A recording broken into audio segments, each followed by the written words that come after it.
यादी पद्धतीने आणि गुणधर्म पद्धतीने लिहा। बरोबर, आता आपल्याला या ठिकाणी दोन पद्धती आहेत। तुम्हाला वर्गामध्ये शिकवलं असेलच यादी पद्धती काय आहे आणि गुणधर्म पद्धती काय आहे। त्या ठिकाणी चला आपण उत्तरे सोडवायला घेऊया। यादी पद्धत बघूया।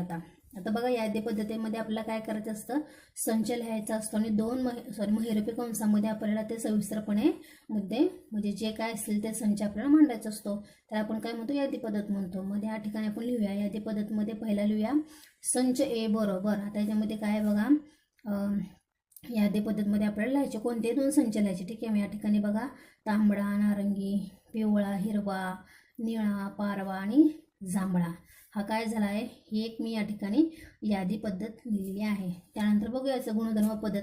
आता ही यादी पद्धत आहे, तर हे नक्की काय आहे ते आपण गुणधर्म पद्धतीमध्ये बघूया।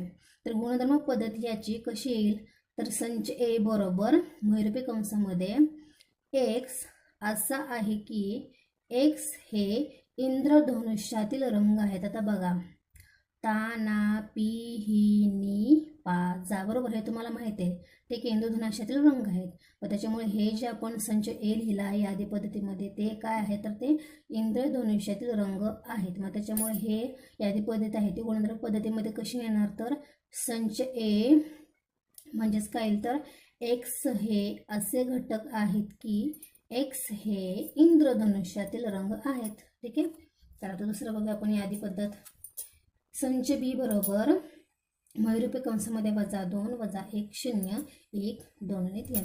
आता याच्या आपल्या गुणधर्म पद्धतीमध्ये कसं लिहायचं बघा, तर संच बी बरोबर वाय असा आहे की वाय हा कॅपिटल आयचा घटक आहे। आता माहिती आहे, आपण मागाशीच बघितलं, या सिम्बॉल म्हणजे काय आहे, तर घटक असणे, ठीक आहे, ठीक आहे। आणि जर त्याच्यामध्ये अशी रेघ आली तर ते काय होते, घटक नसणे, ठीक आहे। हे आपण आता शिकलेलो आहोत, ठीक आहे। तर मग आता काय आहे, तर वाय असा आहे की वाय हा कॅपिटल आयचा घटक आहे। कॅपिटल आय म्हणजे काय, ते इंटिजर नंबर असतात, बरोबर।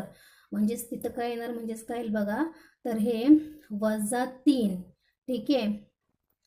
आता हा इथं आपण बघूया, ह्याचा विचार करूया काय आहे, तर एक्स हा बघा -3 पेक्षा मोठा आहे, बरोबर। इथं चिन्ह बघा, इथं लहान आहे आणि मोठा आहे, ठीक आहे।